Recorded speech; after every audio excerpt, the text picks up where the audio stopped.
Hello à tous, je suis Éléonore Vigneron et je suis ravie de vous accueillir sur Rayonnante. Dans ce podcast, je pars à la rencontre de personnalités inspirantes qui rythment l'actualité ou l'innovation à Nantes et dans la région. Ensemble, nous discutons de leur parcours de vie, de l'origine de leurs projets et de leur vision de l'entrepreneuriat nantais. Rayonnante, un podcast original à écouter quand vous le voulez sur toutes vos plateformes de podcast. Aujourd'hui, c'est un Français sur 4 qui se dit prêt à pratiquer le cotransportage pour rentabiliser un trajet quotidien. Mais lorsqu'en 2015, la start-up nantaise Shopopop veut faire de ce modèle un usage pour les Français, autant vous dire que ce n'était pas gagné. Et pourtant, en 9 ans, cette start-up est devenue le leader européen de la livraison collaborative, avec 150 collaborateurs, une appli téléchargée plus de 5 millions de fois, le cap des 8 millions de livraisons franchies et la rentabilité à la clé. Pour en parler, je reçois aujourd'hui Johan Rico, l'un de ses 2 fondateurs. Alors Johan, à première vue, c'est un mental de compétiteur dans un corps d'athlète. Mais après plus d'1 heure de discussion, je peux vous dire que c'est surtout le discours sincère et touchant de l'entrepreneur engagé, prêt à faire bouger les lignes, que je retiens. Ensemble, on est revenu sur cette association un peu dingue entre 2 étudiants en école de commerce qui ne se connaissent pas, qu'un prof inspiré a fait se rencontrer. Ils ont 24 ans. Sur les galères des débuts, de ces jours où tu ne sais pas si tu pourras payer tes collaborateurs à la fin du mois, des doutes, des erreurs, et puis tout à coup, la France entière qui est confinée, un business qui explose, une entreprise qui prend une autre envergure, et de nouveaux challenges pour accompagner une croissance folle. Bref, une belle histoire d'audace, de résilience et de persévérance pour un épisode plein de bon sens et de conseils malins. Bonjour Johan. Bonjour. Je suis très heureuse de t'accueillir aujourd'hui dans Rayonnante. Bienvenue. Écoute, plaisir de t'accueillir au sein de Shopopop. Merci. Alors Johan, tu as fondé avec ton associé Antoine Scholl en 2015 Shopopop, actuellement le leader européen de la livraison collaborative. Alors bien entendu, on va échanger sur ce nouveau mode de transport, sur ses enjeux à l'ère du e-commerce, de la proximité, de la consommation responsable, mais on va aussi s'intéresser à ton application dans l'écosystème entrepreneurial nantais. Et puis on va commencer par ton parcours, ton enfance. En gros, l'idée, c'est avant tout de comprendre comment cette enfance a contribué à façonner ta vision, ta personnalité entrepreneuriale. Alors, tu n'es pas nantais, mais tu as quand même grandi dans l'Ouest. Non, effectivement, je suis pas nantais, je suis ce qu'on pourrait appeler un produit en Bretagne. On va dire encore que les Bretons sont partout. Mais j'aime bien effectivement dire, comme tu disais, que je suis un gars de l'Ouest. J'ai grandi dans l'Ouest. J'ai fait un petit passage en Mayenne, ensuite à Pornic, et puis 10 ans quasiment quand même au Sable-d'Olonne en Vendée. Donc toujours pas trop loin de la mer. Mais j'ai surtout bougé parce que mes parents étaient dans le commerce et du coup mon père qui dirigeait des magasins était souvent sujet à des mutations, des changements de poste. Donc voilà, un petit globe-trotter à l'échelle du territoire de l'Ouest. Et alors raconte-nous, cette enfance, elle ressemble à quoi ? Eh ben, c'était une enfance plutôt cool. Franchement, j'ai pas une enfance difficile. Je suis pas non plus quelqu'un qui a été à plaindre. Je suis fils unique, donc j'ai aussi eu tout l'amour et toute la concentration et toute l'envie de mes parents de faire en sorte que je puisse grandir de la meilleure des manières. Et donc une enfance plutôt bien entourée, avec une famille aussi en proximité, notamment quand j'étais en Bretagne, dans le Morbihan. Et puis malgré tout, une petite enfance aventureuse, parce que de déménager autant de fois, de changer d'école, de se refaire des copains, ça forge aussi un peu le caractère, mais en même temps, je pense que ça a contribué à faire ce que je suis devenu aujourd'hui. Voilà, donc quelqu'un qui sait s'adapter à différents environnements. Puis surtout mes années collège et lycée au Sable-d'Olonne, où là pour le coup le côté bord de mer, sortie de l'école, aller faire un tour sur la plage, des fois avec la planche de surf sous le bras avec des copains, c'était vraiment une partie qui était cool de cette période. Trop sympa. Tu retournes là de temps en temps surfer ? Surfer plus trop, je retourne au sable parce que j'ai quand même un gros nœud de copains qui est là-bas, donc c'est toujours cool d'y aller. Puis la période de l'été, c'est un endroit où c'est sympa de profiter de la plage, de faire des petits barbecues le soir avec les potes. Dans l'année, je reste quand même plus souvent sur Nantes. En plus, maintenant, je suis papa aussi, donc ça change le rythme de vie. Mais ça fait plaisir de retrouver ses copains et de profiter de la mer. Ouais. Et t'es arrivé à Nantes en 2009, c'est ça ? Je suis arrivé à Nantes en 2009 après mon bac pour faire mes études supérieures et que j'ai démarré notamment dans l'environnement du sport, puisque j'ai commencé par la fac de sport en STAPS, où j'ai fait du coup les 2 premières années avec une spécialisation en 2e année qui était orientée sur le management. Et malheureusement, je vais dire, j'ai arrêté ce cursus-là parce que j'ai pas retrouvé ce que j'attendais de la filière justement management. Je pensais que ça allait être orienté business, donc il y aurait ce côté l'environnement du sport qui me plaisait, mais avec une démarche un peu commerce pour aussi reprendre ce que je connaissais de mon environnement familial. Et au final, pas du tout. Donc rechangement, on quitte la fac. Et là, je repars en études, plutôt dans un parcours école de commerce, où je démarre sur un BTS qui a changé de nom, mais qui s'appelait à l'époque Négociation Relations Clients. Et avec aussi cette volonté de faire quelque chose de concret, tu vois, de revenir aussi dans le côté terre-à-terre que tu as un petit peu moins, on va dire, à la fac, parce que c'est aussi beaucoup de théorie. Et là, je me dis, bah, tiens, je vais faire mes études en alternance pour travailler, commencer aussi à mettre un pied dans la vie active. J'avais une vingtaine d'années à l'époque. Et donc, je fais mon BTS en alternance et ça se passe bien. Je m'y sens bien dans ce cursus en école de commerce. Et du coup, j'ai poursuivi après sur un bachelor et un master, encore une fois, tout en alternance, où là, j'ai un petit peu changé d'environnement. Je suis resté quand même 4 ans dans l'environnement du sport et une petite année, la troisième, que j'ai fait dans l'environnement de l'industrie. Et qu'est-ce que tu aimais dans le sport? Il y a deux choses, je pense, principales qui me plaisent dans le sport. Il y a la notion de compétition. J'ai toujours pratiqué du sport en compète. L'esprit de gagne, l'esprit de s'entraîner pour aussi avoir un objectif, une pratique qui te donne du challenge. L'aspect confrontation aussi, où tu peux avoir un petit peu plus de piment et d'adrénaline à te dire ok, je pratique un sport, mais en plus j'ai un adversaire ou une équipe, donc ça donne un petit truc en plus. Et le dépassement de soi. Je suis quelqu'un aussi qui dans l'effort aime bien, on va dire, en chier. Et tu pratiquais tous les sports ou est-ce que tu as des sports de prédilection? En étant plus jeune, j'en ai fait beaucoup. J'ai fait du foot où j'étais au centre de formation du Stade Lavallois, donc qui est une structure pro quand j'étais plus jeune. J'ai fait du tennis de table aussi, où on m'a proposé de partir en sport-études, mais je n'ai pas été. J'avais pas forcément l'envie de partir de chez mes parents à cette époque-là.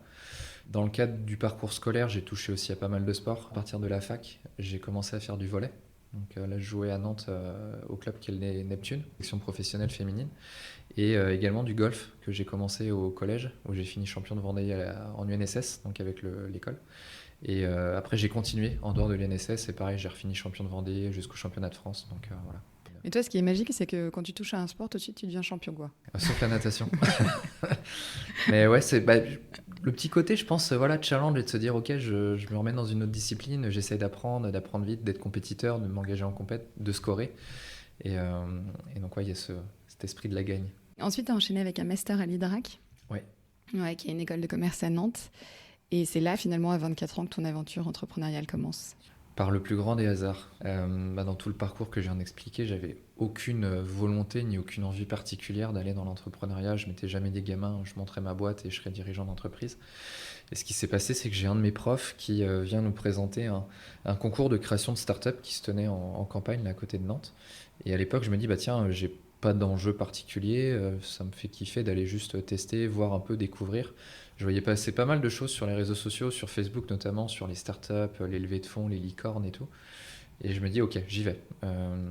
Je cherche pour rentrer dans le concours une idée, parce que tu vois, j'en avais pas. Enfin, rien du tout de préparé en amont. Et donc je rentre le samedi dans le premier jour du concours avec un projet autour d'une application qui devait faciliter l'accès un peu VIP dans l'hospitalité autour du sport. Donc on restait encore tu vois, dans le domaine du sport. Et fin du premier jour, on fait un passage devant le jury qui s'appelait l'abattoir pour être dans le thème un peu campagne. Et le nom du concours, c'était la start-up est dans le pré. Donc c'est l'abattoir, okay. La start-up est dans le pré. Et je me fais bien chahuter. Et du coup, le dimanche matin, je retourne voir l'organisateur en lui disant... laisse-moi une petite demi-heure là ce matin, je vais faire ce qu'on appelle dans notre jargon un pivot pour représenter ce soir un autre projet. Et il s'est avéré que le dimanche soir, sur le jury final, je gagne le concours. L'idée peut-être qui était sympa, mais aussi surtout sur la manière dont j'avais réussi à faire ce pivot et comment j'avais complètement changé mon pitch, le business model, le projet. Et donc ça, les jurys qui étaient présents m'avaient dit, écoute Johan, surprenant et bluffant que tu aies pu faire ce changement en aussi peu de temps, en l'espace d'une journée. Et donc ça me met le pied à l'étrier. Et tu avais présenté quoi comme projet ? Alors c'était une application qui, à l'usage de Tinder, donc le côté swipe à droite ou à gauche, permettait d'avoir accès à des événements sportifs et culturels autour de soi, avec derrière un accès à une billetterie. Ça n'existait pas et ça n'existe toujours pas d'ailleurs. Si, il y a des trucs qui sont sortis. Je ne sais pas si les applis existent encore, mais 1 an et demi après ce concours-là, il y a une boîte sur Paris qui s'est lancée sur ce thème-là. Donc comme on dit, il y a toujours des gens qui ont la même idée que toi à un autre endroit sur la planète. Mais je ne sais pas si c'est encore en vie. Comment tu avais eu cette idée, toi ? En fait, le projet de départ, c'était l'accès à des événements sportifs. Et les pivots qui m'ont emmené à présenter autre chose le dimanche, je suis parti sur un usage un peu plus applicatif, digital. Et en me disant, ok, c'est quoi les applis du moment qui cartonnent et c'est quoi l'expérience que les gens ont sur ces applis. Et le swipe, comme on a conservé de Tinder, c'était vraiment le truc à la mode à l'époque. Et donc j'ai fait un peu le club des deux. C'est ça qui m'a drivé. Donc tu gagnes ce concours ? Ouais, je gagne ce concours. Et donc dans l'idée, je me dis, je vais continuer à creuser un peu le sujet, l'idée. Je vais en parler à un de mes enseignants à l'école en lui disant que je cherche des étudiants plutôt dev informatique, parce que moi, je suis pas du tout de ce milieu-là. Et donc le prof en question, qui s'appelle Prashant, me dit, pas de souci, je te ferai rencontrer des étudiants d'Epitech, parce que lui était aussi enseignant à Epitech. Et en aparté, il me dit, j'ai rencontré dans le cadre de mon enseignement un étudiant qui est actuellement en Inde, qui va rentrer en France, avec qui j'ai gardé contact, et qui a aussi envie d'entreprendre. Ça pourrait valoir le coup que vous vous rencontriez, que vous discutiez. Et l'histoire fera que ce gars qui est rentré d'Inde est devenu mon associé à travers le projet de Shopopop. Et justement, parle-nous des débuts de Shopopop. Comment est-ce que déjà tu as rencontré Antoine, tu vois, lui était en Inde ? Par ce prof qui a fait la mise en relation quand Antoine est rentré en France. Et de façon assez simple, on s'est retrouvés dans un bar autour d'une bière. Déjà, se présenter l'un l'autre parce qu'on ne se connaissait pas. On n'était pas du tout ni potes de promo, ni copains à titre perso. Donc on s'est rencontrés comme ça. Excuse-moi, je te coupe, mais le prof du coup avait contacté Antoine en parallèle en disant j'ai quelqu'un à te présenter quand tu vas rentrer en France. Ouais, exactement. En fait, il a vraiment été le passe, je sais pas comment on dit. Le speed dater, quoi. Ouais. Le gars qui a créé la rencontre, qui a généré la rencontre entre Antoine et moi, parce que probablement qu'on ne se serait sinon jamais rencontrés, parce qu'on a en plus de tempéraments et des différents et des cercles de relations aussi différents, donc rien nous aurait emmené à se rencontrer. Et donc on se voit début 2015 et puis là on se dit ok, moi j'avais cette idée de projet autour de l'événementiel de l'appli. Antoine avait découvert un modèle de livraison en Inde très particulier et on se dit à travers ce truc de la livraison, c'est quoi les problématiques de livraison en France, et là on tombe sur celle qu'on appelle la livraison du dernier kilomètre. Et en creusant un peu ces deux sujets, on voit que la livraison du dernier kilomètre a un potentiel qui est beaucoup plus important que l'idée que moi j'avais dans le concours. Et on se dit, ok, on va essayer de tacler ce truc-là. Et maintenant, comment est-ce qu'on tacle ? Et donc, on brainstorm, on cherche des moyens de traiter cette problématique. Et Pendant ce café ? Ouais, déjà pendant ce café, on commence un peu à dérouler. Puis après, forcément, on s'est revu à plein d'autres occasions. Mais on pense à un usage qu'est le covoiturage. De se dire, ok, il y a des gens qui aujourd'hui se déplacent et embarquent dans leur voiture des inconnus. Pourquoi est-ce que d'embarquer des inconnus, ils ne pourraient pas embarquer des marchandises ? Voilà. Point de départ de l'histoire de Shopopop. Et attends, tu nous parlais du fait qu'Antoine avait découvert en Inde un mode de livraison particulier ? Ouais, c'est un modèle qui s'appelle les Dabbavala. Okay. C'est un système de livraison pour les repas du midi, où en gros les lunchbox sont acheminés à une place centrale de la ville de Bombay. C'est un truc qui n'existe que là-bas. Et ces livreurs, qu'on appelle justement les Dabbavala, viennent les récupérer et vont les dispatcher partout dans la ville, principalement en transport doux. Et ce qui est très particulier, c'est que c'est un système de livraison qui repose sur aucune technologie. C'est des systèmes de symboles sur les boîtes. Et malgré le niveau d'archaïsme maximum, ça a un niveau d'erreur qui est très très bas. Donc c'est extrêmement bluffant. C'est incroyable. Donc vous vous retrouvez dans ce café, là vous échangez, vous dites il y a peut-être quelque chose à faire sur les livraisons du dernier kilomètre. Ouais, on se dit surtout comment est-ce qu'on peut, au-delà de la livraison, parce que c'est pas forcément sexy de parler de la livraison, mais comment est-ce qu'on peut transformer et révolutionner un peu le quotidien des gens. Ça c'est vraiment le truc aussi qui nous animait. Et derrière ça, on repense à ce que pouvait faire la génération de nos grands-parents il y a des années. Récupérer à la boucherie, à la poissonnerie les produits pour un voisin.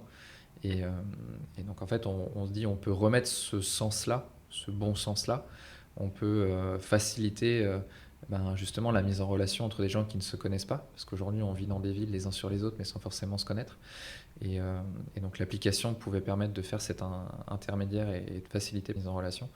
Et donc on part sur ce principe on monte une appli pour organiser des livraisons qui seront faites par des particuliers. Qui télécharge l'appli ? N'importe qui. Toi, tes copains, n'importe qui en fait peut aujourd'hui se servir de Shopopop et à chaque fois qu'il se déplace, que ce soit en voiture, à pied, en vélo. Mais c'est le livreur, du coup c'est une application pour le livreur. Ouais, exactement. Ouais, c'est pas pour le particulier, le client quoi. Non, le client qui va vouloir recevoir ses produits à la maison, il va pouvoir demander ces services-là quand il fait ses courses sur le site internet de son magasin, de son enseigne. On est, comme on dit, un petit bouton en fin de parcours d'achat, comme tu peux avoir Relais Colis, Mondial Relais. Enfin voilà, nous on est une option. Donc c'est un B2B2C quoi, un modèle B2B2C. Exactement. Explique-moi comment ça fonctionne exactement ce modèle de livraison. Tu fais tes courses sur le site de Leclerc Drive, tu vas demander une livraison à domicile, tu vas choisir ton créneau horaire de livraison. Nous, on va recevoir de notre côté, puisqu'on est connecté à l'environnement de Leclerc, les informations de ta livraison. Donc le jour où tu l'as demandé, le créneau horaire, la référence de ta commande.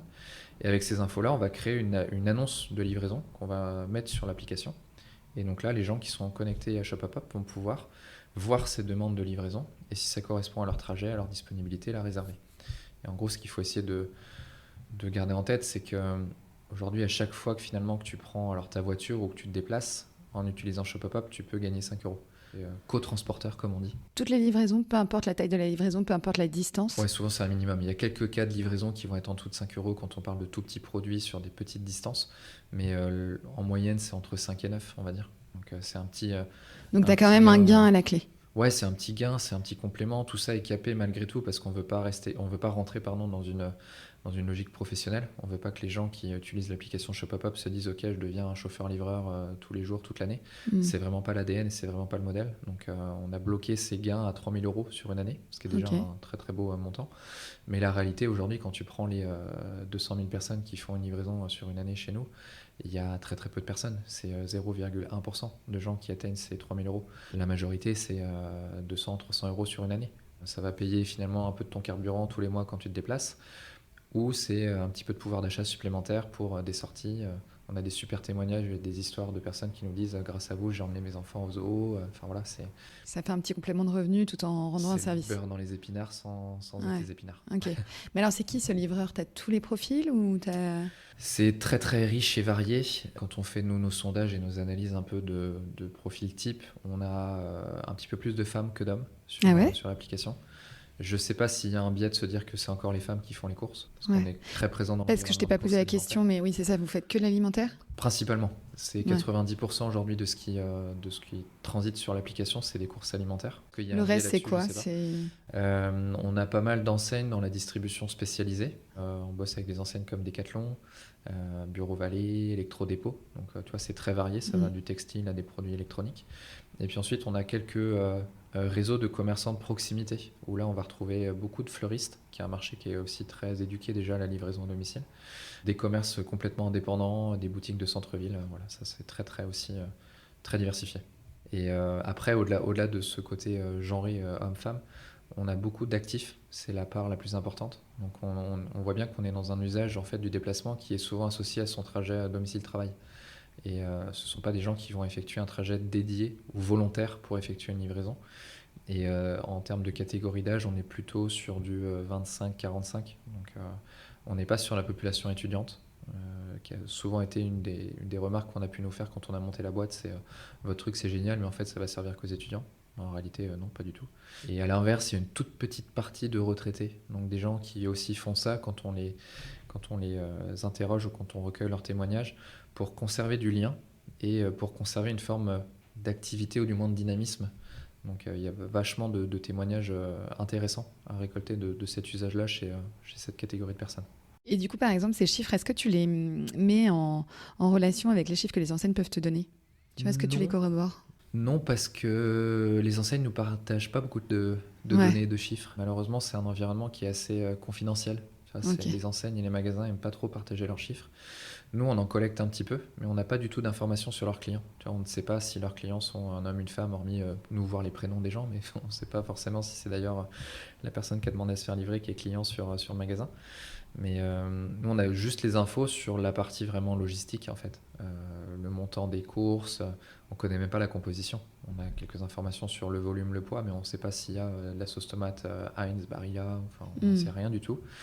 Donc c'est compliqué de faire des rapprochements entre les données des magasins et les nôtres. Par contre, nous, on essaie de faire travailler notre donnée pour aller sur des logiques d'analyse de comportement, d'usage, et par contre de proposer aussi ces analyses-là aux magasins pour qu'eux-mêmes améliorent leur performance sur le e-commerce et la livraison. Et est-ce que vous avez une limite de distance? Vous livrez autant en ville qu'en milieu rural? On livre aujourd'hui dans 27 000 communes de France. Ah, c'est énorme. Ce qui commence à être une superbe couverture. Et il y a une limite qui va être d'une vingtaine, trentaine de kilomètres, qui sera plutôt un usage dans les zones rurales, parce que les distances aussi qu'on parcourt pour rentrer chez soi ou aller au travail sont plus longues. En zone urbaine, on est sur des distances qui sont très courtes, hein, c'est de l'ordre de 2, 3, 4 km. Et ensuite, les seuls territoires dans lesquels, par contre, le modèle ne fonctionne pas, ou du moins pas suffisamment pour être maintenu, c'est la montagne. Parce que les déplacements sont plus difficiles, enfin, sont moins réguliers. Vu que c'est plus long, dès qu'il faut faire 10 km en montagne, ça prend vachement plus de temps qu'en ville ou en campagne. On avait lancé le service, je pense notamment à la Corse, qui est un territoire qu'on a fermé, malgré une super activité et des magasins qui envoyaient plein de livraisons. Ça n'a pas trouvé. Donc c'est un peu la limite de ce modèle. Si on rétropédale un peu, là, si on vient au début, donc vous êtes dans votre café là, avec Antoine, vous avez cette idée, vous dites, allez, bim, on part sur cette application. Ouais. Comment est-ce que vous avez fait au début pour, tu vois, comment est-ce que vous avez priorisé les sujets? Parce que tu as à la fois le développement de l'appli, tu as à la fois aussi le référencement des enseignes partenaires. Ouais. Tu vois, comment est-ce que vous avez pris le sujet? Comment est-ce que vous êtes développé au début? On avait un mot d'ordre avec Antoine quand on a monté la boîte, c'était exécution. En mode, il faut absolument aller se confronter à la réalité du terrain. Et donc nous, la réalité du terrain, pour savoir si notre sujet allait intéresser, c'était d'aller voir des magasins. Il fallait qu'on aille voir des supermarchés pour leur parler de ce qu'on voulait faire, voir le niveau d'acceptation du modèle, parce que d'aller dire à un patron de magasin, écoute, on va livrer tes clients par des gens qui vont venir avec leur Twingo, ben, c'est un peu surprenant. Ils n'ont pas l'habitude, ils étaient très ancrés dans des modèles tradis de j'ai un camion avec mon logo sur le camion, avec un chauffeur-livreur, avec sa casquette, son polo logoté.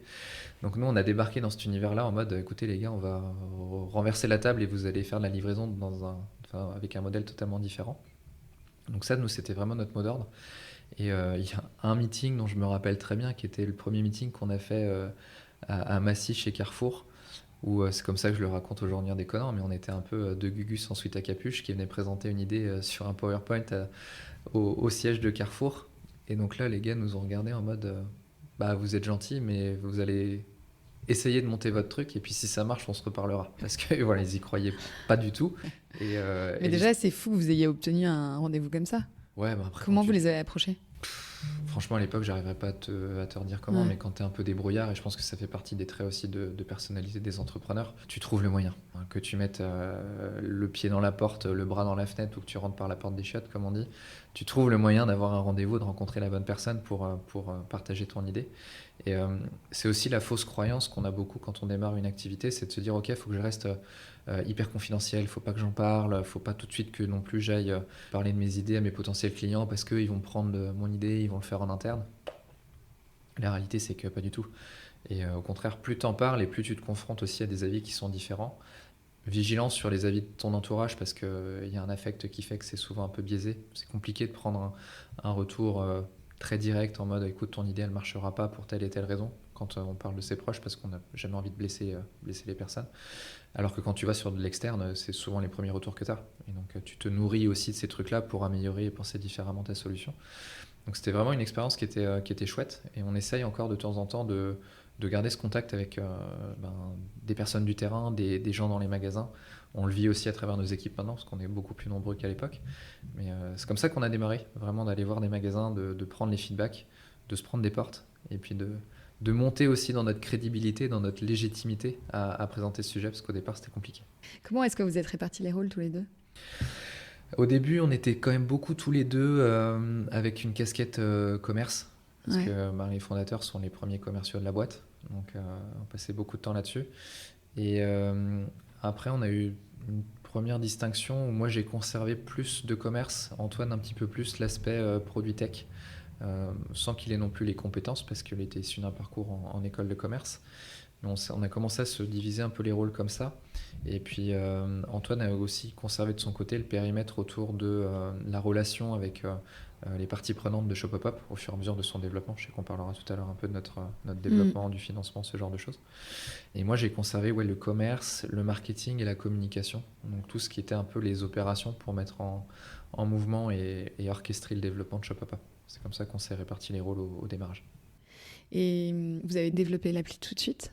Alors, on a développé l'appli assez vite, parce que dans l'histoire de notre rencontre, et encore avec le prof de l'époque, vu qu'on n'était pas du tout tech, on lui a dit on est un peu mal embarqués tous les deux, parce qu'on ne saura pas coder ni un site internet ni une appli. Donc il nous faut un gars qui est tech. Et donc Prash, le prof, nous a fait rencontrer à l'époque Alexis, qui était étudiant à Epitech, qui a été le premier tech de l'aventure. qui est parti après parce qu'il a continué ses études à l'étranger et puis il nous avait dit qu'il voulait retourner aux États-Unis pour ça. Donc on lui a dit, soit c'est ton choix, mais nous on ne veut que des gens impliqués à 100%, donc Alexis a quitté aussi l'aventure. Mais on a démarré vraiment 3 jeunes. Moi j'étais encore à l'école, Alexis était encore à l'école, Antoine lui avait fini ses études, donc c'était vraiment le côté fun du démarrage et en même temps insouciant parce qu'on partait avec très peu de bagages. Vous étiez tous en dernière année ? Moi j'étais en avant-dernière parce que du coup j'étais en 4e quand j'ai commencé à bosser avec Antoine sur Shopopop et Alexis lui était en 3e ou 4e je sais plus, donc il avait encore une année derrière. Ah ouais, donc pendant 1 an vous avez fait quoi ? Vous avez développé l'application, vous avez développé votre moi j'avais réseau ? cette chance, c'est que du coup j'étais à l'école en alternance et avec le démarrage de Shopopop. J'ai fait une demande pour avoir le statut étudiant-entrepreneur, ce qui m'a permis avec l'IDRAC d'avoir une certaine forme de liberté pour m'absenter sur certains cours, notamment quand c'était justifié pour des rendez-vous importants à faire pour le développement. Et je ne vais pas dire que j'étais élève modèle parce que pas du tout, mais j'étais un élève qui était consciencieux, donc en fait j'écoutais, je maximisais mon temps de présence pendant les cours pour écouter, qui fait qu'à la maison, je pouvais prendre du temps pour bosser sur Shopopop. Et idem dans mon alternance, je me suis retrouvé un peu sur des missions qui m'ennuyaient, ce qui fait que grâce à ça, dans mon ennui, j'ai trouvé du temps pour bosser sur Shopopop. Donc je me servais aussi de tout ça pour nourrir le développement du projet. Donc c'était frustrant d'un côté, parce que j'aurais aimé que mon alternance soit beaucoup plus intéressante, mais en même temps, ça m'a permis d'avancer sur Shopopop plus vite que si c'était l'inverse. Et alors comment est-ce que vous avez fait grandir là, votre petite pépite ? On l'a fait grandir en se prenant des portes, en restant vachement en mouvement, Antoine et moi. Comme je disais qu'on parlait d'exécution régulièrement, c'était vraiment le cœur du sujet. Et puis ensuite, on l'a fait grandir aussi en s'entourant. On a fait rentrer des gens dans la boîte qui, je pense notamment à un profil, a été un couteau suisse pour être capable de toucher un peu à tout et d'être un vrai soutien sur ce que nous aussi on avait besoin de développer. On a aussi beaucoup été chercher de l'entourage extérieur, de l'apprentissage aux côtés d'autres entrepreneurs qui avaient vécu l'histoire avant nous. On est rentré dans des réseaux comme Réseau Entreprendre pour aussi avoir ce côté miroir et se poser des questions et s'interroger sur c'est quoi les erreurs qu'il faut que soit que j'évite ou si je dois les faire, que je puisse les faire le plus vite possible pour apprendre aussi le plus vite possible. On a eu des entrepreneurs aguerris, je pense à Pierre Voilet qui est un entrepreneur de Nantes aussi qui avait sa boîte et qui a été vachement de bons conseils sur des moments aussi compliqués. Comment est-ce qu'on passe à travers des petites crises quand tu dois gérer des relations qui sont un peu tendues, quand tu es en train de chercher ton business model mais que tu n'as pas tes premiers clients. Enfin voilà, c'est des passages où c'est stressant quand tu es entrepreneur. Donc on est passé par toutes ces étapes un peu classiques la boîte peut cartonner comme la boîte peut couler. Est-ce qu'on met la clé sous la porte ou est-ce qu'on continue ? Et donc on a pris le parti de continuer. Probablement avec un petit peu de folie parce qu'à cette époque-là, on était vraiment dans le dur. On a recruté des gens alors qu'on n'avait pas le moyen de les payer. Donc on envoyait les salaires le 25 du mois. Donc on était hyper transparent auprès des gens de l'époque en leur disant écoutez, on est désolé, mais on s'arrache, mais là on ne pourra pas faire mieux. Et en même temps, ça a été super parce que ces gens qui ont connu cette difficulté sont devenus des salariés pionniers de l'histoire et avec un attachement à la boîte qui est un attachement de dingue. Et il y en a encore beaucoup qui sont présents aujourd'hui. Ça va bientôt faire 10 ans que Shopopop existe. Et on a des anciens, comme on dit, qui ont 7 ans de boutique et qui sont encore aujourd'hui des mordus de Shopopop et qui véhiculent ces valeurs-là et qui disent aux petits nouveaux qui arrivent dans la boîte avec un confort qui est vachement plus sympa à vivre. Écoutez, nous, dans ces années-là, on n'avait pas ce confort-là, donc on sait d'où on vient. Donc des fois, il faut un peu temporiser aussi sur les attentes, les demandes ou le côté pressé qu'on peut... C'était les ambassadeurs de marque. Ouais, clairement. Ouais. Et au début, quand vous avez lancé l'appli, comment est-ce que vous avez fait pour vous faire connaître auprès des livreurs ? En fait, l'acquisition d'utilisateurs co-transporteurs, elle n'a jamais été très compliquée. Tu as beaucoup de choses qui sont faites traditionnellement sur du marketing de la com, sur les réseaux sociaux. Donc on se sert encore aujourd'hui beaucoup de Facebook pour faire des campagnes d'acquisition. Donc c'était assez rapide. Il y avait un petit effet bouche à oreille aussi. Quand tu commences, on a créé des communautés très locales sur Nantes, sur Rennes et sur Angers. Et au fur et à mesure, en fait, les gens aussi en parlaient autour d'eux. Et un autre levier qu'on a essayé de travailler, ça a été le volet un peu réseau à l'échelle de Nantes, où on était assez présent dans des petits événements pour aussi pitcher, parler de Shopopop, parler de ce projet-là. Et donc au fur et à mesure, ça a permis comme ça de créer une première communauté qui s'est servie de l'appli. Et forcément, tu as aussi le côté un peu proche, tes copains qui vont, pour le côté entraide et tu files un petit coup de main aussi s'en servir au démarrage. Et on a eu notre premier effet waouh où la première livraison qui a été faite par quelqu'un qu'on ne connaissait pas et pour des produits qui avaient été achetés par quelqu'un qu'on ne connaissait pas, là ok, on s'est dit c'est bon. Elle est arrivée quand cette première livraison? Elle a dû arriver début 2016, parce qu'on a lancé nous la boîte réellement en octobre 2015. Et je pense fin du premier trimestre, quand on a commencé à avoir des premiers partenariats commerciaux avec des magasins. C'est là où on a eu nos premiers effets un peu waouh, ça y est, Shopopop existe pour des gens qu'on ne connaît pas. Ce qui veut dire qu'au début, je pouvais avoir Johan qui me livrait mes courses, quoi. Ah mais pendant, je pense, 2 ans, j'étais dans le top 10 des utilisateurs livreurs. Ouais. Tu les récompenses d'ailleurs, tes meilleurs livreurs? On a un programme un peu...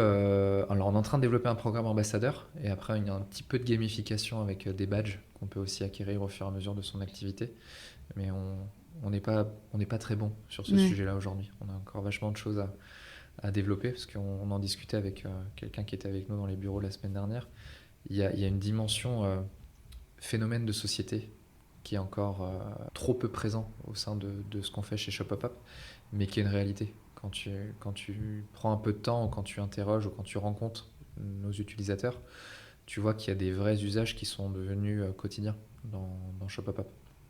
Moi, j'ai une anecdote et une histoire que je partage qui a vraiment été un truc marquant dans mon histoire. On avait fait un atelier de rencontre avec des utilisateurs pour réfléchir à des nouvelles fonctionnalités sur l'application. Et le soir, on organisait un petit apéro dans nos bureaux. Et j'ai discuté avec une famille où l'intégralité de la famille utilisait Shopopop. Et donc, c'était hallucinant de comprendre leur histoire et de comprendre comment est-ce qu'ils en sont venus à utiliser Shopopop. Et pour le faire assez vite, pour pas que ce soit trop long, mais la mère de famille avait découvert le système parce qu'elle travaillait à l'époque dans un Super U. Donc elle avait eu connaissance de Shopopop parce que le magasin était client de l'entreprise. Donc elle a commencé à faire des livraisons comme ça. Elle en a parlé à son mari, donc c'est une femme qui avait une cinquantaine d'années, donc qui était proche de la retraite. Elle en a parlé à son mari qui lui était à la retraite et il a commencé à faire des livraisons dans sa commune, à Saint-Aignan-de-Grandlieu, là au sud de Nantes. Ce couple-là a un enfant, une fille. Leur fille, du coup, qui est aide-soignante, se sert de l'application quand elle rentre chez elle, du coup le soir à Saint-Aignan aussi. Elle fait des livraisons sur son trajet retour. Son mari qui est charpentier se sert aussi de l'application, pareil, sur ses trajets. Et eux ont un petit garçon qui a, je crois, il me disait 5 ans. Et souvent, leur petit garçon leur dit quand est-ce qu'on va faire un Shopopop. Ah ouais? Ouais. Donc là, tu prends conscience que ce que tu as développé, ton appli, est dans le quotidien de ces gens-là, qu'ils en tirent un bénéfice qui est certes un petit peu économique, mais aussi beaucoup social, d'entraide, de sentiment d'utilité. Et ça a un petit effet waouh. Ouais, je comprends. Et tout à l'heure, on parlait des galères un peu des débuts. Ouais. Quand est-ce que vous avez senti que Shopopop passait un cap et devenait un business rentable, quoi? En 2018, c'est l'année où on commence à avoir notre traction commerciale la plus forte. On noue un partenariat à cette époque-là avec l'enseigne Intermarché. On a d'abord un test sur 10 magasins sur la région de Bordeaux et on sait que si le test fonctionne, on est embarqué dans un plan un peu plus national avec l'enseigne. Donc ça, c'est vraiment le coup d'accélération.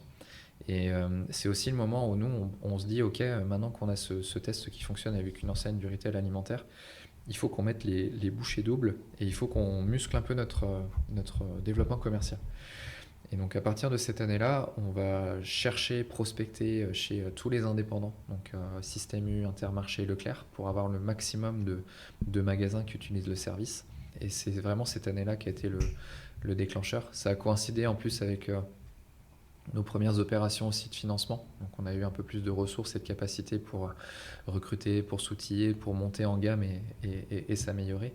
Et après 2019, on était déjà sur une traction qui était assez dingue et puis il y a le Covid. Et là, on prend un effet multiplicateur en l'espace de très peu de temps considérable. On a multiplié par 4 l'activité. Ah oui, parce que tout le monde a commencé à faire ses courses en ligne.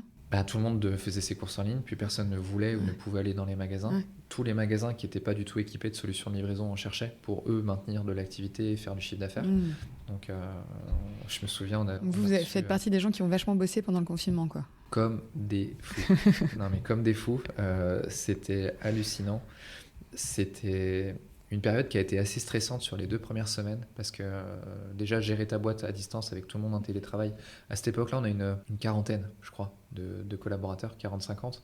Donc déjà, tu as une approche où tout le monde est à distance, tu vois plus personne pour le suivi, le management, le machin, c'est compliqué.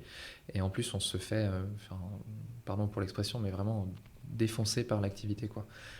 Pour donner des chiffres, on était avant le Covid à peu près 20 000 livraisons mensuelles. On est passé en l'espace de un mois et demi à 80 000.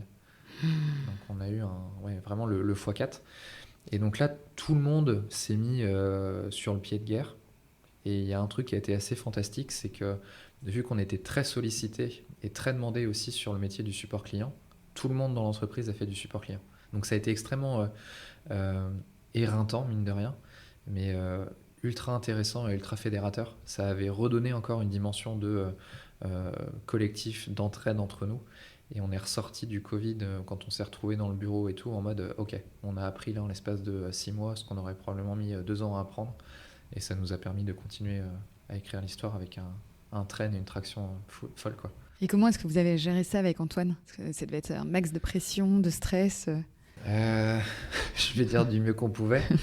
Mais non, vraiment, le mot d'ordre, c'est que quand je parlais encore une fois d'exécution, démarrage, on était dans le même état d'esprit en fait. On savait que la réussite de la boîte et la réussite de ce passage du Covid, il fallait qu'on le fasse. Donc peu importe la manière et peu importe si des fois on a pu se tromper ou faire des erreurs, il valait mieux essayer de faire les choses que de rester figé, immobile, pris par le stress, parce que ça nous aurait mis dans une difficulté extrême déjà en interne et ça nous aurait mis aussi dans une posture très compliquée pour le développement de la boîte. Si tu n'arrives pas à tenir tes engagements, si tu n'arrives pas à montrer que tu peux exécuter ton métier auprès de tes clients, c'est notamment dans cet univers de la grande distribution alimentaire, c'est compliqué, tu n'as pas beaucoup de cartouches que tu peux tirer pour réussir. Donc vraiment, ce mot d'ordre exécution, c'est un truc qui résonne encore aujourd'hui. On est vachement friand de voir ce qui se passe opérationnellement, de sentir que les choses bougent, que les choses avancent. Donc le Covid, pour ça, a été extrêmement cool. Et quand est-ce que vous avez pu un peu souffler? Je vais dire dans les fin 2020 et 2021. C'est un moment où là, on approche quasiment de la centaine de collaborateurs. On voit qu'on a construit et développé l'activité à une vitesse qui était très rapide et que mine de rien, il y avait besoin de stabiliser aussi. Tu vois, de donner un peu plus de structure, un peu plus de corps. Donc là, on se concentre aussi un peu plus sur les aspects managériaux, les aspects de gouvernance, d'instance, mettre en place des moments de partage des informations entre les managers pour s'assurer que tous les services aient les bonnes informations au bon moment. Donc 2020-2021, on se met sur des années, pas forcément de temporisation, parce qu'on continue à faire de la croissance et c'est important dans nos boîtes, mais où la structure prend une autre envergure. Et donc on va chercher aussi à recruter des gens qui ont un peu plus d'expérience que potentiellement les gens qui ont vécu l'histoire tout feu tout flamme avec nous du début. Et ça nous a emmenés dans un nouveau rythme, on va dire, de l'entreprise, et qui est encore celui qu'on a aujourd'hui, où on est 150 maintenant. Il y a cette dualité entre continuer à faire la croissance et en même temps de faire une croissance qui est saine, qui embarque les équipes et qui est maîtrisée. Ça, je pense que c'est aussi un autre mot d'ordre. Parce que Shopopop aujourd'hui, c'est 1,5 million de téléchargements de l'application et plus de 5 millions de livraisons en France. Tu dirais que c'est devenu un standard de la livraison en France? Ouais, clairement, c'est devenu un standard. Ça a été... C'était mon challenge en plus. Je veux dire, à titre perso, quand j'étais au développement commercial, je disais, pas tous les jours, mais au moins toutes les semaines à Antoine, qu'il fallait que Shopopop soit présent sur le site de Leclerc, parce que en plus Leclerc était le plus gros et reste le plus gros acteur aujourd'hui sur le drive en France. Et donc il fallait que Shopopop soit présent sur ce site-là. Et on a fait émerger ce standard de livraison avec Shopopop. Ouais. Quand on parle de comment Shopopop peut s'inscrire dans le quotidien des gens, il y a ce quotidien pour les gens qui font les livraisons, où là c'est vraiment le bénéfice économique et le sentiment d'utilité qui rentre en compte. Et de l'autre côté, il y a la dimension de confort aussi qu'on peut apporter. Et moi, un des trucs que je trouve super bien et qu'on a encore besoin d'accentuer, c'est que on se rend compte qu'il y a une dimension de confiance qu'on commence aussi à créer à travers ce nouveau standard, qui fait que de se faire livrer par un particulier, c'est moins choquant maintenant qu'il y a 10 ans. Bon, tu vas me dire, c'est la même histoire que le covoiturage. Hein. Il y a 20 ans, c'était compliqué de s'imaginer transporter un inconnu dans sa voiture pendant 4 heures. Aujourd'hui, c'est devenu un truc assez normal. Et donc, on essaie de donner aussi ce sentiment de confiance à travers le volet communautaire, à travers le fait que de se faire livrer par quelqu'un qui nous rend service, ben, c'est un petit truc en plus, quoi. Et pourquoi ce nom Shopopop? Alors l'histoire, c'est que j'étais chez mes grands-parents dans le Morbihan. Il n'y avait pas de connexion internet, j'étais en train de griffouiller. On cherchait à l'époque avec Antoine et Alexis des noms, on avait fait un groupe WhatsApp dans lequel on partageait tout ce qui nous passait par la tête. Et puis moi je griffonnais ce jour-là sur un bloc-notes. Et je notais aussi des mots et en fait j'ai noté 3 trucs. J'ai noté le mot shop qui fait référence à l'achat, parce que c'est notre environnement quand même, on parle de magasin, donc il y a toujours une dimension d'achat. J'avais noté, je cherchais plein d'expressions qui étaient relatives aussi au transport. Et il y a un truc qui m'est venu dans notre langage un peu courant, c'est hop hop hop, quand on parle de faire un truc vite ou autre. Et en fait, j'ai clubé les deux, ce qui donnait shop hop hop. Et le truc que j'ai accroché aussi à la fin, c'était la terminaison pop, qui pouvait faire référence à la population. Et c'était notamment à ce moment-là, donc on parle de 2015, un moment où Uber Pop existait aussi. Bon, ils avaient fait parler d'eux, pas forcément pour des bonnes raisons, mais il y avait aussi Uber Pop qui avait cette terminologie-là. Et donc voilà, c'est comme ça qu'est né Shop Hop Hop. Donc il y a la racine de shop qui fait référence à l'achat, le hop hop hop pour le déplacement et le pop pour la population. Non, mais trop bien trouvé. Et on a échappé à quoi? On a échappé à Kangaroos, kangourou même, avec 2 O partout, enfin des 4 O dans le mot. Et aujourd'hui, vous êtes implanté dans 7 pays, vous êtes leader européen du cotransportage. Pourquoi est-ce que vous avez choisi ces pays-là? Aujourd'hui, on est présent au Benelux, en Italie, en Espagne. Mon Benelux, c'est surtout la Belgique encore aujourd'hui qui drive l'activité. Toute la Belgique? Toute la Belgique. Française, flamande. Flamande et française. En fait, ce qui a drivé déjà notre envie d'aller en Europe, c'était le point de départ, c'était l'ambition qu'on avait avec Antoine au démarrage de l'entreprise. On s'était envoyé en 2015 un mail en disant on veut faire de Shop Hop Hop en 2025 une ETI européenne. Donc on était déjà câblé, on va dire, pour monter une boîte qui se positionnait dans un périmètre européen. Et ensuite, ce qu'on a fait, c'est qu'on est parti du principe de la stratégie du lancer de pâtes, les spaghettis. Donc le principe, c'est que tu lances tout sur une vitre et tu vois ce qui colle. Et donc on a lancé 3 pays simultanément en se disant probablement que sur les 3, il y en a un qui va capoter. Et on est parti à l'époque sur le Portugal, l'Italie et la Belgique.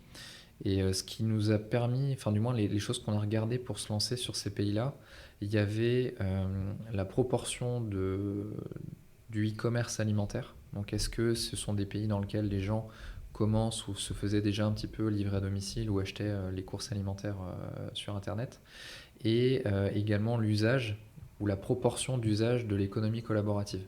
Donc ça pouvait être du Blablacar, mais pas que. Il n'y a pas que Blablacar comme référence dans l'économie collab.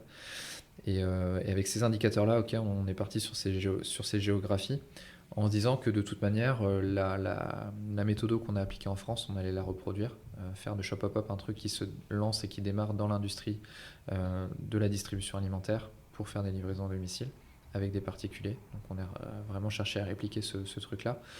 Et aujourd'hui, sur les 3 pays de démarrage, on a fermé le Portugal.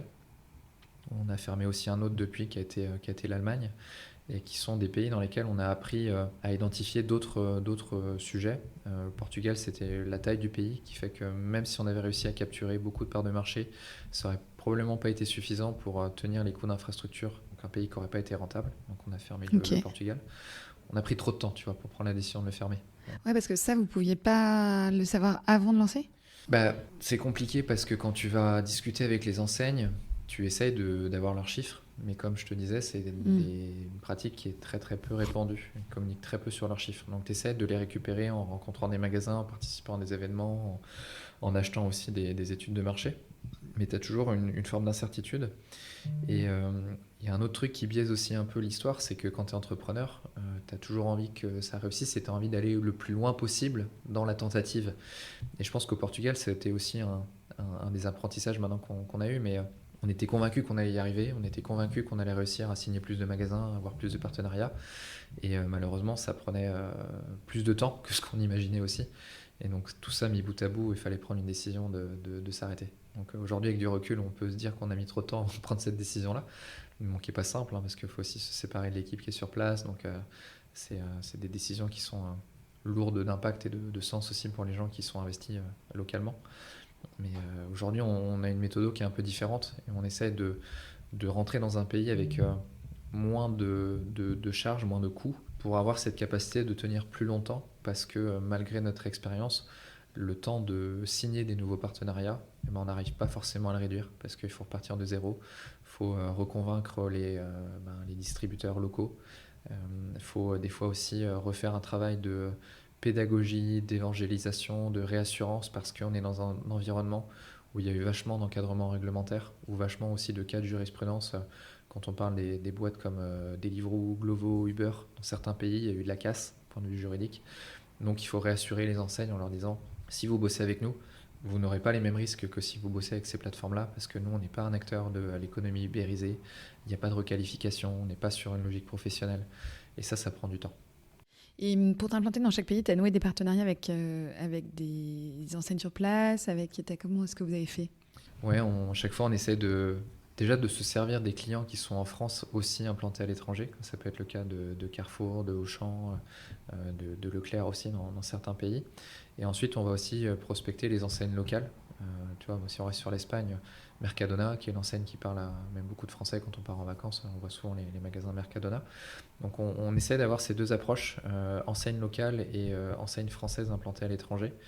Et on opère de la même manière, c'est-à-dire qu'on aime bien avoir une approche terrain, rencontrer des magasins. Et en parallèle, on a une approche aussi siège, donc les fonctions support de ces groupes-là, pour pitcher, répéter que Shopopop, c'est quelque chose qui peut leur rendre service, qui va améliorer leur manière de développer de l'activité e-commerce, qui peut aussi leur permettre de réduire les coûts pour faire de la livraison à domicile, qui est un centre de coûts extrêmement important quand on le fait de façon traditionnelle.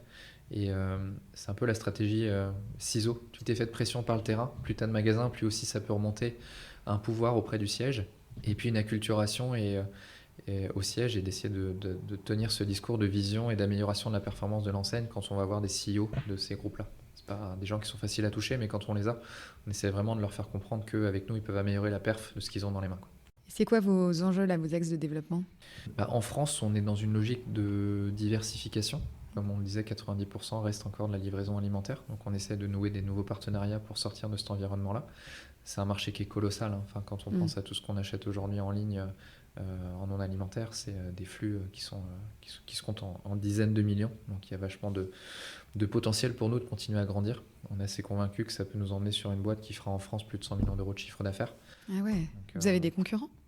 On a de la concurrence, on a un acteur principal qui est aujourd'hui 5 fois plus petit que nous en termes de volume d'activité et un dernier arrivé sur le marché qui est basé dans le sud de la France. Donc voilà, il y a un petit peu de concurrence, mais on reste sur un modèle qui est un modèle communautaire où, si tu veux, le meilleur niveau de performance et le meilleur niveau d'usage, c'est le plus gros. Tu peux pas avoir en fait 10 acteurs qui sont à peu près de taille similaire qui vont exister sur le marché. Le meilleur exemple, encore une fois, pour comprendre ça, c'est le covoiturage. Enfin, aujourd'hui, tu as une référence dans le covoit, c'est Blablacar. Pour autant, des plateformes de covoiturage, il y en a des dizaines et des dizaines. Donc on est vraiment dans cette même logique qui est que l'acteur le plus gros aujourd'hui, c'est Shopopop, ça le restera. Et probablement qu'il y aura une forme un peu d'usage et de standard de référence. Et j'espère que ça sera Shopopop parce qu'on travaille encore au quotidien pour construire ça. Et je ne vois pas d'autres acteurs capables de venir nous challenger au niveau déjà où on est rendu. C'est bien d'avoir de la concurrence parce que ça nous pousse aussi à revoir ce qu'on fait, à repenser dans certains cas les business models, à travailler de nouvelles fonctionnalités. Mais on est dans un modèle qui fait qu'il y aura un seul acteur parce que le modèle communautaire s'appuie sur une taille critique. Et que si tu n'as pas cette taille critique, tu ne peux pas opérer ton service. Ou du moins, tu ne peux pas l'opérer avec le meilleur niveau de qualité. Comme je le disais, je suis assez convaincu qu'aujourd'hui, Shopopop, c'est quelque chose qui existera encore demain, dans les années qui viennent, que c'est quelque chose qui va prendre plus de place aussi dans la société parce qu'on répond à des enjeux, ne serait-ce que purement déjà logistiques. On arrive à répondre à des enjeux aussi sociétaux parce que tous ces gens qui se rendent service entre eux, on recrée un sentiment d'entraide et d'utilité. On améliore à travers aussi ce petit gain d'argent le pouvoir d'achat. Donc c'est quand même du positif aussi pour les gens qui s'en servent. Et j'ai une frustration, mais qu'on va réussir à tacler, c'est qu'aujourd'hui, nos clients n'ont pas encore pris conscience que Shopopop est indispensable. Parce que les besoins en livraison à domicile vont continuer de grandir. On le voit tous les mois, la croissance organique du nombre de livraisons déjà chez nous, elle ne fait que de grandir.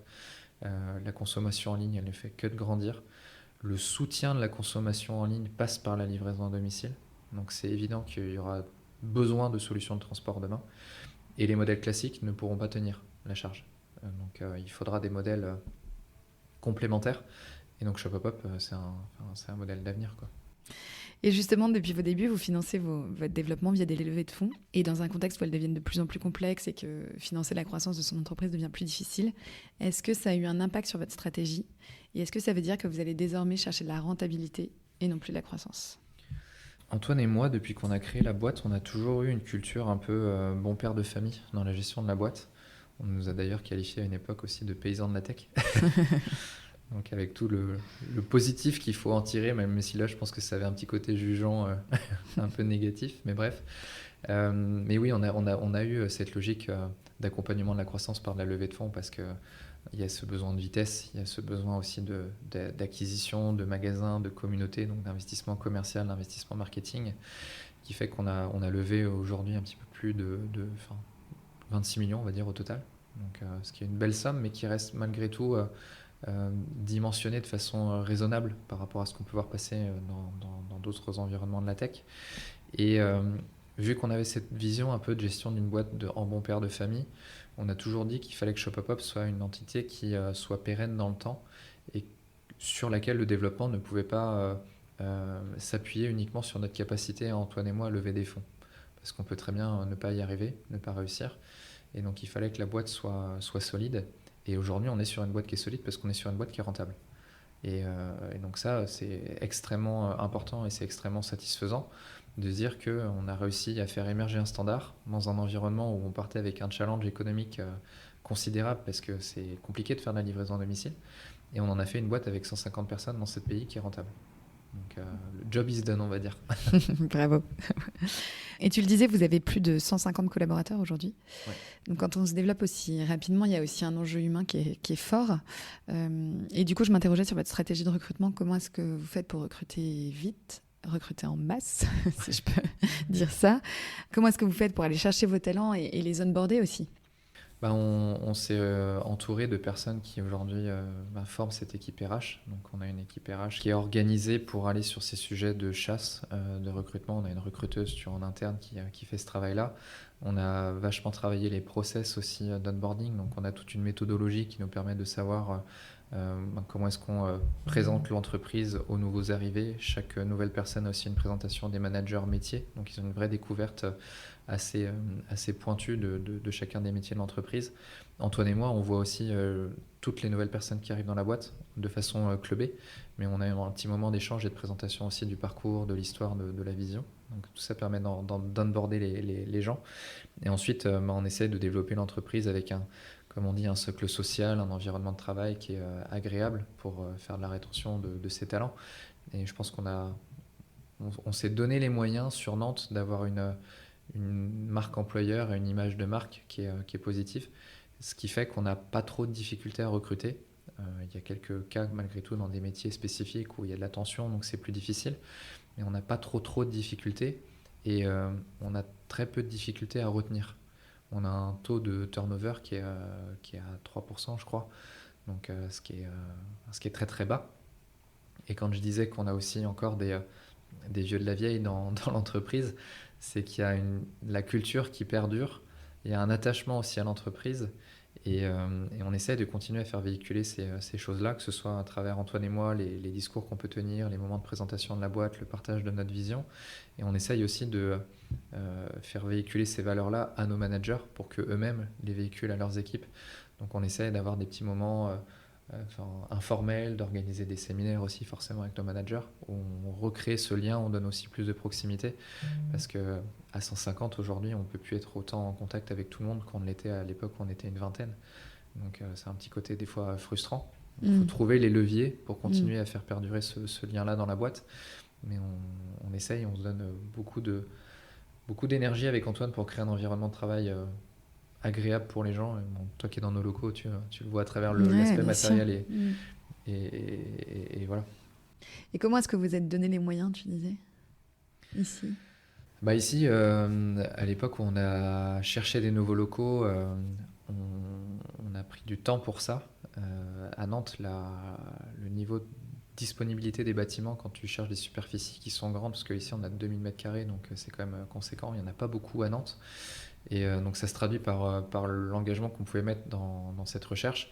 Il y a un petit volet quand même d'engagement financier aussi, parce que pour l'anecdote, on n'est pas propriétaire, on est locataire, mais on nous a demandé 18 mois de loyer upfront. Donc voilà, il y avait un petit peu d'engagement financier. Et ça, c'est parce que le marché est tendu, l'immobilier, et que quand tu veux des locaux qui sont bien placés, agréables, bon, les gens qui nous écoutent ne le verront pas, mais on a 300 m² de terrasse, le bâtiment est entièrement vitré, il y a de la végétation, donc c'est canon. Aussi bien pour les gens que pour recevoir aussi des gens de l'extérieur. On essaie d'organiser des petits événements, des meet-up.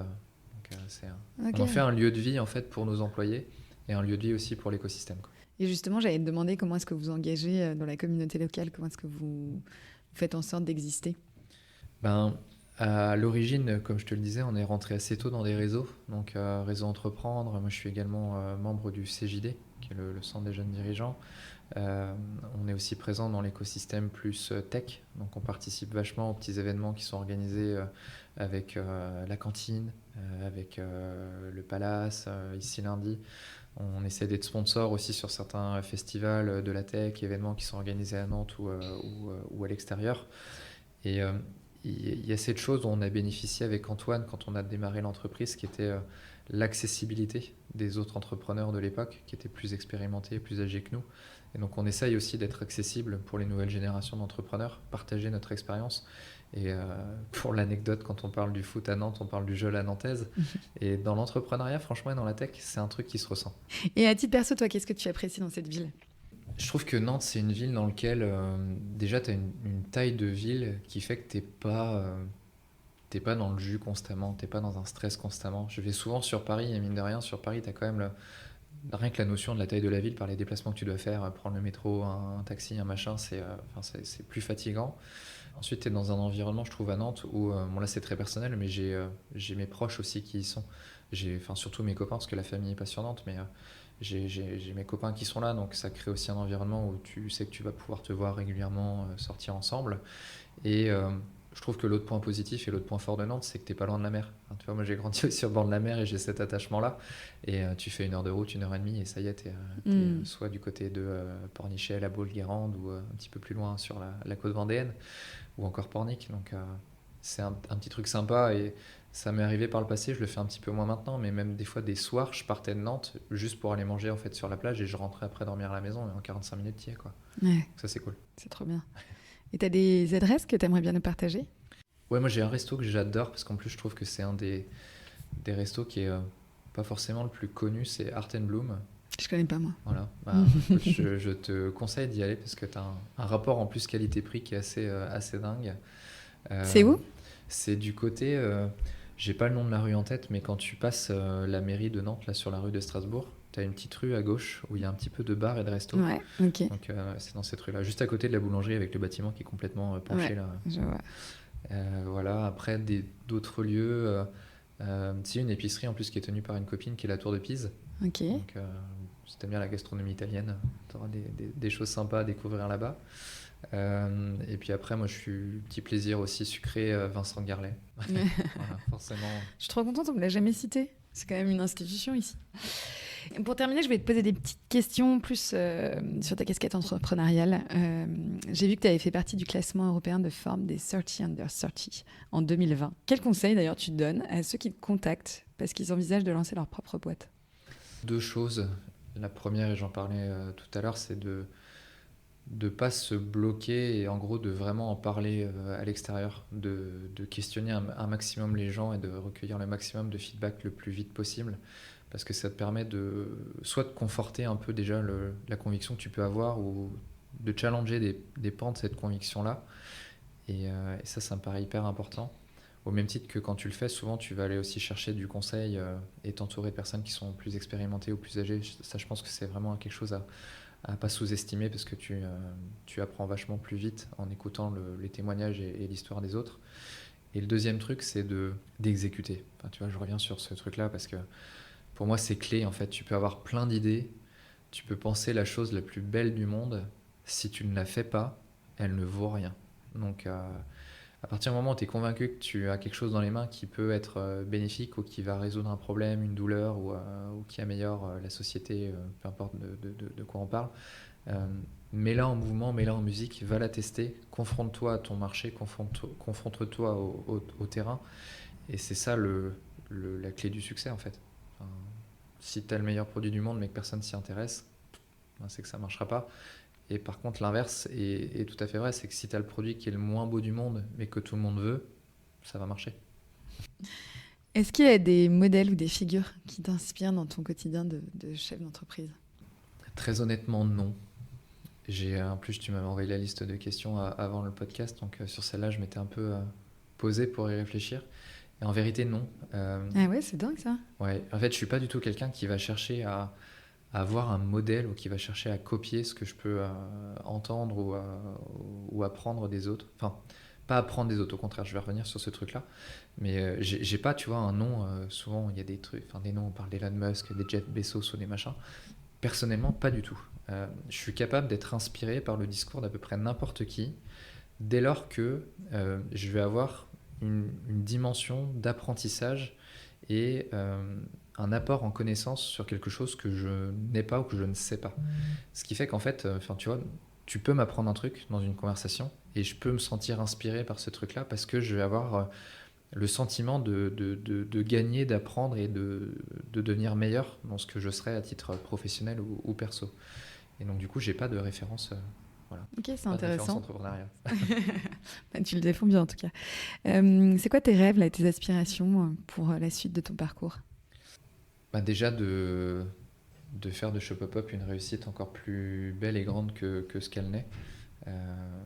J'ai beaucoup de mal à prendre ce recul et à déjà me satisfaire de ce qu'on a fait. Ça fait partie de mon tempérament et de mon caractère, même si pour autant, quand j'en parle à mon entourage ou à d'autres, ils me disent mais tu te rends pas compte, c'est absolument fou. Donc il y a toujours cette volonté, cette envie d'aller à l'étape d'après. Je sais pas si je suis un éternel insatisfait, mais il y a vraiment cette dimension de ok, on a réussi à faire ça, mais maintenant c'est quoi l'étape d'après ? Donc je pense de cultiver encore ce niveau de réussite dans notre développement, notamment à l'étranger. Et puis après le rêve derrière tout ça, c'est de se dire que ce qu'a été finalement un peu la compétition de ma vie, tu vois, pour reprendre l'analogie avec le sport, au moment où j'aurai franchi cette ligne d'arrivée de cette compétition, de me dire ok, j'ai maintenant la possibilité d'appréhender mon projet de vie de façon totalement sereine, que ce soit à titre professionnel ou à titre perso, de me dire que je pourrais faire grandir mon fils avec voilà, tout ce que j'ai envie de lui faire découvrir, lui faire apprendre avec un niveau de confort qui sera top. Donc ça pour moi c'est un sujet qui me drive aussi, de me dire que ce que je fais aujourd'hui, je le fais aussi pour le développement de ma vie perso, de ma famille, de mon fils, quoi. Tu fêtes jamais tes succès ? On le fête avec la boîte, mais franchement, dans un titre perso, je vais pas dire que je fête pas grand-chose, mais je sais pas comment dire, mais ultra plat. Alors Antoine te dirait ça en rigolant, mais on a franchi des milestones dans le développement de la boîte où en gros, des fois je l'appelais ou il m'appelait en mode putain, c'est énorme. Je fais ouais, c'est cool. Et puis voilà, fin de l'histoire, quoi. Donc bon, c'est comme ça, c'est mon tempérament. Bon, bah merci Yoann en tout cas pour le temps que tu m'as accordé aujourd'hui. C'était hyper sympa et hyper riche. Puis à bientôt. Merci. Et bon courage pour la suite. Ouais. Bravo à toi, cher auditeur, qui est allé au bout de cet épisode. Si tu l'as aimé, merci de le partager largement autour de toi. Et puis si tu veux m'aider à faire connaître et grandir Rayonnante, eh bien tu peux tout simplement mettre 5 étoiles et un commentaire sur l'appli Apple Podcast. Je te souhaite une belle semaine et je te donne rendez-vous dans quelques jours pour un nouvel épisode.